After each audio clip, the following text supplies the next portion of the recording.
CTS 가족 여러분 반갑습니다. 모든 목회자가 모든 성경을 모든 성도들에게 전하는 군산사막교회 이상일 목사입니다. 오늘은 화염을 뿜는 용 길들이는 법이라는 주제를 가지고 은혜를 나누고자 합니다. 이와 같이 혀도 작은 지체로 돼 큰 것을 자랑하도다. 보라, 얼마나 작은 불이 얼마나 많은 나무를 태우는가. 하나님께서는 오늘 본문을 통해 우리의 혀를 불에 비유를 하셨어요. 신앙생활에서 혀의 영향력이 마치 불처럼 너무나 크기 때문입니다. 마치 화염을 뿜는 용과 같거든요. 불은 양면성을 가지고 있죠. 잘 다루면 좋은 도구이지만 잘못 다루면 큰 사고가 날 수 있어요. 그런데 혀도 똑같습니다. 말을 어떻게 하느냐가 참 중요하다는 거예요. 그런 점에서 볼 때 우리 기독교는 언어의 종교라고 해도 과언이 아닙니다. 그러면 우리가 신앙생활하면서 언어를 어떻게 사용하면 좋을까요? 오늘은 간단하게 세 가지만 생각해 보면 좋겠습니다. 첫째, 말은 하는 것보다 들어주는 것이 좋습니다. 역사가 시작된 이래 칼이나 총에 맞아 죽은 사람보다 혀끝에 맞아 죽은 사람이 더 많다고 하잖아요. 말을 하다가 상처를 입히는 경우는 많지만 상대의 말을 경청하다가 상처를 입히는 경우는 없어요. 오히려 상대의 마음에 위로를 안겨줄 수 있고 공감해 줄 수 있지요. 잠언 18장 말씀에도 보면 사연을 듣기 전에 대답하는 자는 미련하여 욕을 당한다라고 하잖아요. 입은 하나인데 귀는 두 개인 이유가 무엇인가? 말하는 것보다 듣는 것을 2배 이상 하라는 거죠. 상대의 이야기를 잘 들어주는 건 성도가 상대를 향해 베풀 수 있는 최고의 존중입니다. 충분히 들어주시고 끝까지 들어주십시오. 하고 싶은 말이 생겨도 꾹 참고 상대의 말을 끊지 말고 들어주시기 바랍니다. 둘째, 말을 해야 할 때는 진실하되 언제나 사랑 안에서 말해야 됩니다. 팩트 폭행이라는 말이 있죠. 부인할 수 없는 말로 심리적 충격을 간다, 이런 의미인데 들어보면 틀린 말은 아니에요.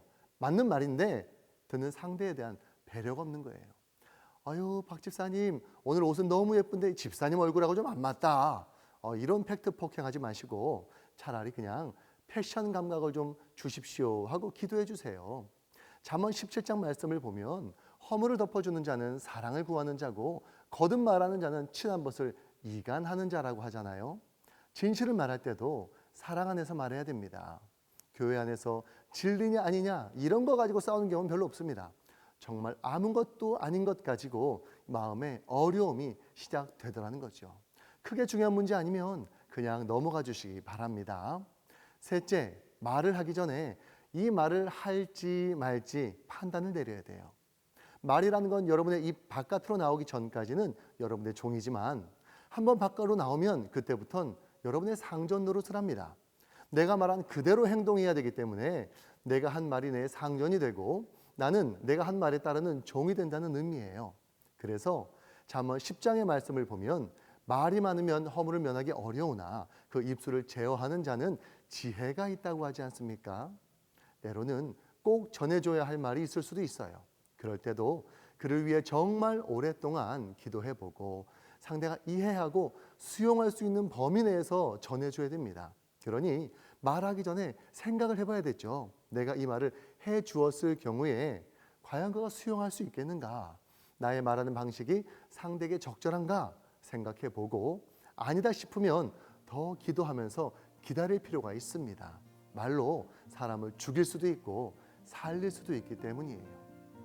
늘 부정적인 언어를 쓰는 사람이 있는가 하면 늘 희망을 품고 긍정적으로 말하는 사람도 있는데 그 언어에서 성품이 고스란히 배어나오더라고요. 그래서 하이데거라는 철학자는 언어를 가리켜서 존재의 집이라고까지 이야기하지 않습니까? 사랑하는 CTS 가족 여러분, 선한 말을 하는 것은 마음에 주름을 펴게 하고 선한 생각을 마음에 담는 것은 영혼의 주름을 펴게 합니다. 그리고 이렇게 선한 말과 선한 생각을 하는 사람의 행동은 세상의 주름을 펴는 법이죠. 여러분의 언어와 생각을 통해 세상이 선해지면 하나님의 주름도 펴지는 줄로 믿습니다. 세상의 주름을 펴고 하나님의 주름도 펴는 저와 여러분이 되시기를 주님의 이름으로 축원합니다.